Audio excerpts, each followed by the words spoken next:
The histological section of skin, we'll see two main regions. The upper one is known as epidermis, and the lower or the middle one is known as dermis. See here, the histological structure of the skin is given here.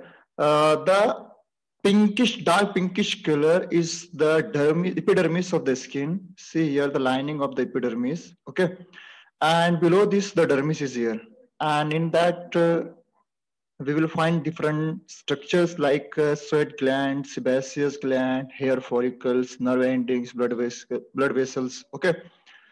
So the skin is divided into two main regions, the upper epidermis and the middle one is the dermis. The dermis is attached to an underlying hypodermis. See here, subcutaneous tissue comes under the hypodermis. So three layers we are seeing here in the histology of skin, which is also known as subcutaneous connective tissue, hypodermis को हम बोलते हैं. Okay. Next one, what are the different properties of epidermis as we have already seen in the epithelial tissues. So just we are overlooking to epidermis once again. The most superficial layer of the skin, the epidermis is the most superficial. The upper जो layer है ज़्यादा thick नहीं होती, उसको हम epidermis कहते हैं. The first barrier of protection from the invasion of foreign substances and particles or pathogens. The main function of epidermis is it is a barrier. ये barrier है जो क्या अंडरलाइंग टिश्यूज को, इंटरनल बॉडी ऑर्गन्स को foreign body से और outside जो body के बाहर पैथोजेंस हैं, बैक्टीरिया वगैरह हैं, उनसे प्रोटेक्ट करे. Means it is a barrier one. The epidermis subdivided into four layers as we have already seen it in the epithelial layers. What are those? The stratum germinatum, it is the lower most layer. देखो ये जो layers हैं, this layer is the stratum germinatum. देखो यहाँ लिखा है SG. Okay. उसके बाद number 2 stratum spinosum. This layer is the stratum spinosum, and then the stratum granulosum. See here, the stratum granulosum is here, and the stratum corneum, the uppermost layer. These four layers are the constituent of epidermis. Okay. Now, first of all, we are going to see the stratum germinatum. It provides the germinal cells necessary for the regeneration of the layer of the epidermis. Obviously, the name itself indicating the function of that stratum or layer. It constantly produces new cells so as to maintain the epithelial tissues. क्योंकि अपर जो most layer है corneum की, वो shade of होते रहती है, तो वहां से लॉस्ट हो रहे हैं, तो उस लॉस्ट सेल को कैसे कॉम्पेंसेट करेंगे? तो with the help of stratum जर्मिनेटियम.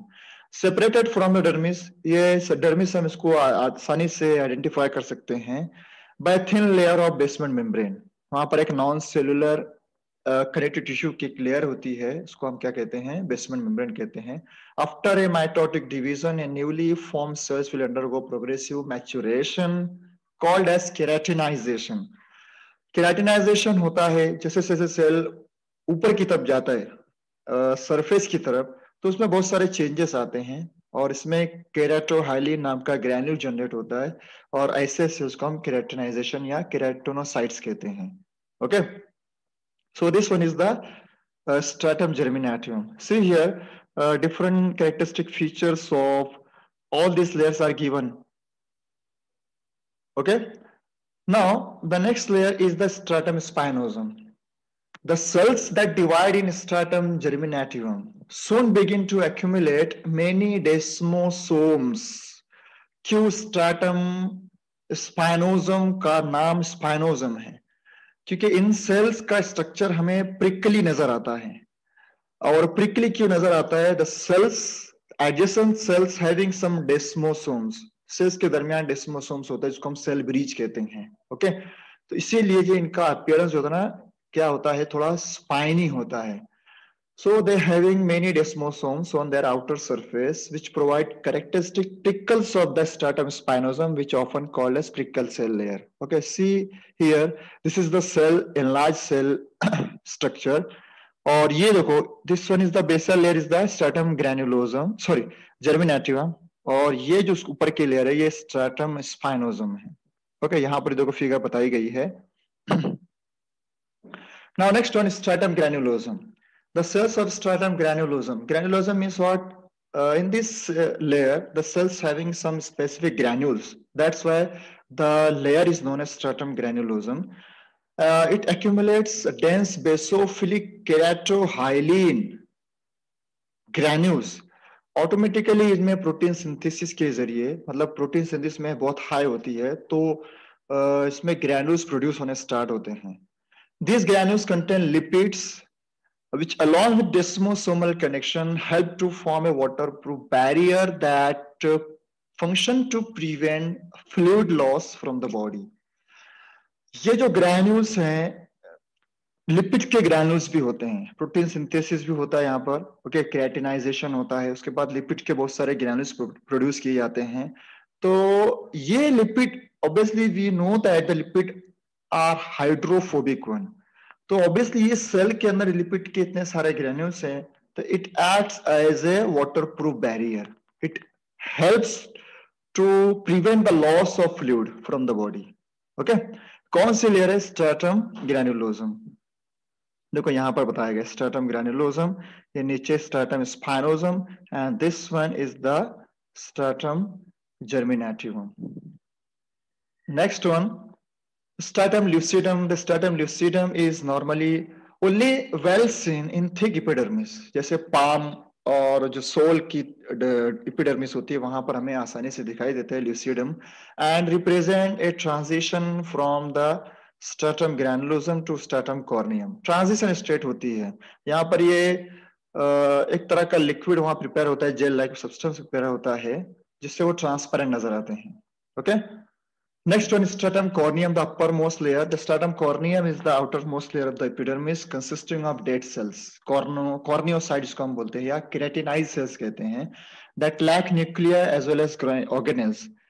In sales के अंदर साइटोप्लाज्म वगैरह जो होते हैं और बाकी सेल ऑर्गेनल्स और न्यूक्लियस जो ना डिजेनरेट हो जाते हैं, और उसकी जगह पर सारे केराटिन वहां डिपॉजिट हो जाते हैं, और ये सेल की जो साइज होती है वो बिल्कुल फ्लैट हो जाती है. ओके, उसके बाद देखो डीस्क्वामाइजेशन. डीस्क्वामेशन मतलब क्या? रिमूवल और shedding of, the process of cell shedding from the surface of the stratum corneum balances proliferating keratinocyte that form in the stratum basal.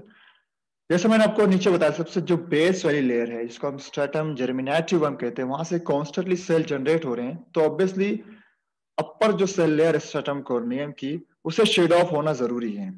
Okay, तो ये मैकेनिज्म है स्ट्रेटम कॉर्नियम और स्ट्रेटम बेसिन के दरमियान में. ओके, तो this is the epidermis of the skin. Now what are the epidermal cells? कौन कौन से सेल्स में प्रेजेंट होते हैं other than these layers? Okay, so number one is the keratinocytes. They are responsible for keratin formation. इसका main intention क्या होता है? केराटिन को फॉर्म करना. ओके, देखो स्ट्रक्चर इनके कैसे नजर आते हैं. दिस ब्राउनिश कलर जो दिखाई दे रहा है यहाँ पर, ये केराटिन के ग्रैन्यूल्स हैं इन सेल्स के अंदर, और इन्हीं सेल्स को ओवरऑल हम केराटिनोसाइट्स कहते हैं. ओके, देखो कहां पर है ये, तो अपर मोस्ट लेयर जिसमें सारा की सारा क्या भरा हुआ है? केराटिन भरा हुआ है, तो ऑब्वियसली हम इसको क्या कहते हैं? कॉर्निफाइड लेयर या केराटिनाइज्ड लेयर. उसके बाद ये ट्रांजिशनल लेयर अभी हमने देखा, कौन सी? Stratum lucidum. ओके, अब यहां पर देखो, this one is the granular epithelium. जो स्ट्रेटम ग्रैन्युलोसम में देखा था, इस ग्रैन्युलर एपिथेलियम के अंदर में बहुत सारे ग्रैन्यूल्स, लिपिड ग्रैन्यूल्स और केराटोहाइलिन नजर आ रहे हैं. ओके, तो ये इसे हम क्या कहते हैं? केराटिनोसाइट्स कहते हैं. Okay, so keratinocytes are formed of many layers that continuously shed and regenerate every 2 to 4 weeks. ये कॉन्स्टेंटली हमारी स्किन से शेड ऑफ होते रहते हैं. उसका ड्यूरेशन बताया गया है 2 to 4 weeks, and they are arrange in many layers. बहुत सारे इसके लेयर्स होते हैं, स्ट्रेटा होता है. Okay, so these are the functions of keratinocytes. Now number 2, which is the basic component of our skin epithelial tissues, is the melanocyte. It is found in between the cells of basal layer. आप basal layer जब देखेंगे, देखो left side की figure में देखो, this one is the stratum germinativum, जिसको हम stratum basal भी कहते हैं, और उन सेल्स के दरमियान देखो ये जो बड़ा और ब्रांचिंग वाला सेल्स नजर आ रहा है, this one is the melanocytes. Okay, ये मेलानोसाइट्स है, इसको इनलार्ज करके यहाँ बताया गया, ब्रांचिंग प्रोसेस होती है इसकी। It is a branch cells with central nuclei for protein synthesized sizes. Rough endoplasmic reticulum, Golgi apparatus, mitochondria, melanosomes are present. इसमें बहुत ये सारे ऑर्गेनल्स ऑब्वियसली बहुत ज्यादा क्वांटिटी प्रेजेंट होते हैं, and they form melanin by tyrosinase from tyrosine amino acid. क्योंकि हमने इसके पहले बायोकेमिस्ट्री में पढ़ा था फेनिलकेटोनूरिया और अल्केप्टोनूरिया के अंदर, तो phenylalanine is converted into tyrosine and tyrosine is converted by many steps into melanin. तो ये वही बता रहा है, टायरोसिनेज नाम का एंजाइम होता है जो टायरोसिन अमाइनो एसिड को कन्वर्ट करता है dopa, dopa means what, dioxy phenylalanine, जो आगे जाके कन्वर्ट होता है मेलानिन के अंदर। So this is the function of melanocyte, which is also the cellular part of the epidermis. Now the next one is Langerhans cells. Langerhans cells are dendritic cells. Dendritic cells मतलब कौन से, antigen presenting immune cells, WBCs होते हैं ये, of the skin. Skin के अंदर obviously कहीं cut लगता है, पैथोजन इंटर करते हैं, तो these cells are responsible for tackling them. It found in the upper layer of the stratum spinosum and have branched shape and central nuclei. देखो branching shape इसका भी, okay, and centrally place nucleus होता है। It represent 3 to 8% of epithelial cells, okay. तो this is the Langerhans cells. उसके बाद fourth one Merkel cells. It found in the basal layer, basal layer में ही होते हैं ये, जैसे मेलानोसाइट्स हमने देखा था, and they are modified epithelial sensory sales.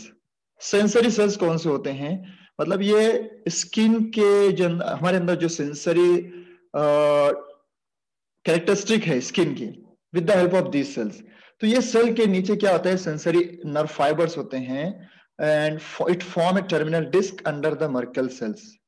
It function as a touch receptors. इसका मेन फंक्शन क्या है, टच रिसेप्टर। देखो इस फिगर में देखो, देखो यहां से उसको उठाया गया है, ये स्किन की एपिडर्मिस से उसको यहाँ पर एनलार्ज किया गया है। अपर पार्ट यहाँ से ऊपर का एपिडर्मिस, यहाँ से एडर्मिस है। तो नर्व एंडिंग आपको सारे कहाँ दिखाई देगा, डर्मिस के अंदर।